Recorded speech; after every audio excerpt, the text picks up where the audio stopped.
मग तो मला म्हटला मुलगी बघायला जायचंय सोबतच. मी निघालो तर मुलगी विदर्भात होती, अकोला जिल्हा, दामणगाव गाव. तर त्या गावात आम्ही पोहोचलो. तर आम्ही आयुष्यात कधी एवढा कापूस बघितला ना, एवढा कापूस दिसायला लागला. आम्ही ऊस आणि ज्वारी मका बघितलेली माणसं, पांढरा शुभ्र कापूस बघून माझं डोळं पांढरं झालं. पण ती कापसाकडे येण्यासारखं बघायला. आणि प्रत्येकाच्या दारात शेतकऱ्यांनी कापूस असा आणून ठेवला होता बांधून. आणि प्रत्येक कापसाकडे बघायला लागला आणि त्या डोक्यात प्रश्न आला आणि मला ते म्हणला, एवढ्या कापसास काय करायचं? मी म्हणलं काय करायचं, आपल्याला काय करायचं, आपण मुलगी बघू. आम्ही मुलगी बघायला बसलो.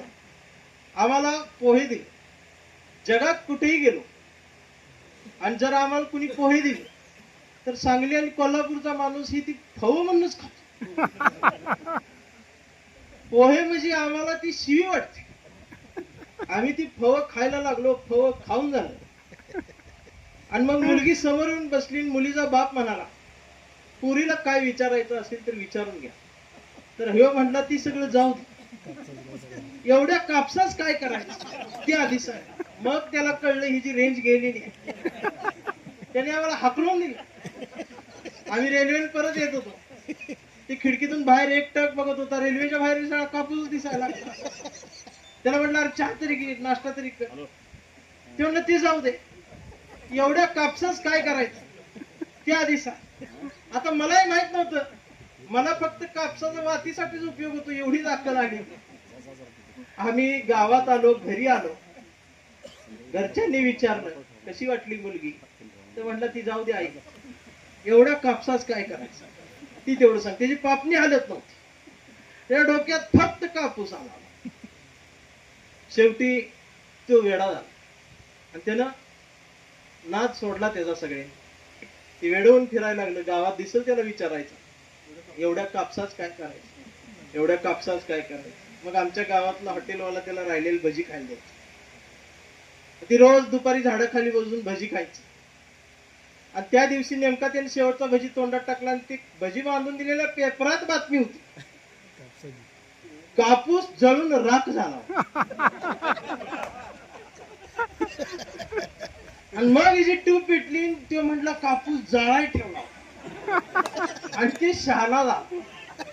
आता एखादं असतच की हे कशासाठी करायचं, गेट टुगेदर काय करायचं, जेवणच कशाला पाहिजे, आणि एकत्रित येऊन काय जाळायचं. तू ये, तुझी गरज आहे. इतकं दरिंद्री जगू नका की काय करायचंय काय करायचंय. अहो, मी या क्षणिक आनंदासाठी आयुष्यात झुरणारी माणसं पाहिली नाही. मी सत्य सांगतो, मी पुण्यात पिंपळनेरला राहिलो आणि मी पहाटेच ड्युटीला जायचो सायकलवर. मी वॉचमॅनच काम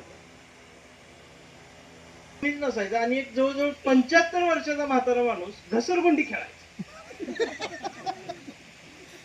7-7.5 फूट उंच आणि ती मिशा पिळायला. त्याला बोलायचं मला धाडच जाऊन एवढं रुबाबदार होतं. ते मी बघायचो चोरून आणि ते एकटंच हसायचं, वरडायचं. घसरगुंडी मात्र ती पळत जाऊन खेळायची.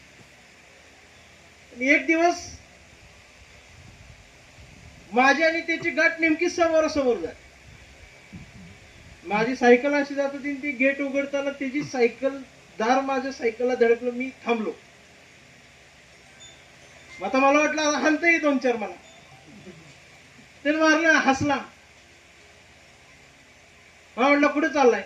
म्हटलं, कामाला चाललंय. 5 मिनिटं वेळ. म्हटलं, आहे. मला जरा सायकल दिख फिरव. त्याने सायकल घेतली, सायकल फिरवून आणली. मला 100 रुपयाच्या 2 नोटा दिल्या. मी पण आनंदाने खिशात ठेवल्या, कारण माझी दिवसाची हजेरी 250 रुपये होती.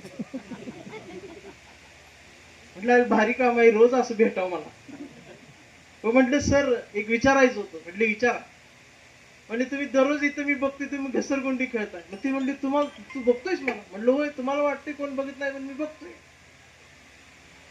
घसरगुंडी का खेळता? त्यांनी सांगितलं, म्हटले लहानपणापासून सगळं जगणं यातच गेलं आणि खूप काही करायचंच राहून गेलं. घसरगुंडी खेळता आली नाही. कधी कुणाशी बोलता आलं नाही, कधी जे मला वाटायचं ते करता आलं नाही. आता वेळ निघून गेली, आता ते सगळ्या जगासमोर करू शकत नाही, म्हणून रात्रीच्या अंधारात सुख शोधण्याचा प्रयत्न करत असतो. मित्र, ज्या त्या स्टेशनावर आयुष्याची गाडी ज्या वेळेला थांबते, त्या त्या वेळेला त्या स्टेशनावरचा आनंद घेत चला. कारण गाडी 70व्या 75व्या स्टेशन पर्यंत जर गेली तर 15व्या 25व्या 35व्या स्टेशनावरती गाडी रिटर्न येत नाही. आणि मग तिथून बघितलं तरी तेवढी नजर आपली पण राहिलेली नसते, भिंगाचा चष्मा आलेला असतो. आणि मग जगायचं खूप काय राहून जात. आज तुम्ही कोण डॉक्टर असाल, वकील असाल, इंजिनियर असाल, कोण चांगला शेतकरी असेल. बरं, या भागातला शेतकरी काही साधा नसतो, तो 10 इंजिनियर रोज विकत घेऊ शकतो. तरी जगायचं राहून जात असताना कवितेच्या सानिध्यात जाणारी पिढी ही सुद्धा आपली शेवटची पिढी. हल्लीच्या पिढीचा आयडॉलच सूरज चव्हाण. एका बुकीट टिंगूळ, गोलीगत धोका. त्यामुळे हल्लीच्या समाजाची मेंटॅलिटी बदललेली. कारण मी 8 दिवस झालं बघतोय, ते 35% मार्क मिळालेल्याचा सत्कार सुरू आहे. त्याच्या घरी सगळी मीडिया चालल्या. आणि आपल्या काळात पहिला नंबर ज्याचा यायचा त्याच्या घरी मीडिया जायची. आता 80-90% पडलेल्या लोक विचारणा झाले. आणि 35% त्याचं ते, आणि त्याची मुलाखत, आणि ती मुलाखतीत सांगताना म्हणतोय, काय आम्ही बोंबलं झेंडत होतो, मी याचं जरा बघितलं, तेच जरा बघितलं, मीच कसं पास झालो मलाच कळलं नाही, त्याला टाळ्या वाजत होत्या. आणि एकाच म्हणते, मी पहाटे 3ला उठायचो, 6 पर्यंत अभ्यास करायचो, परत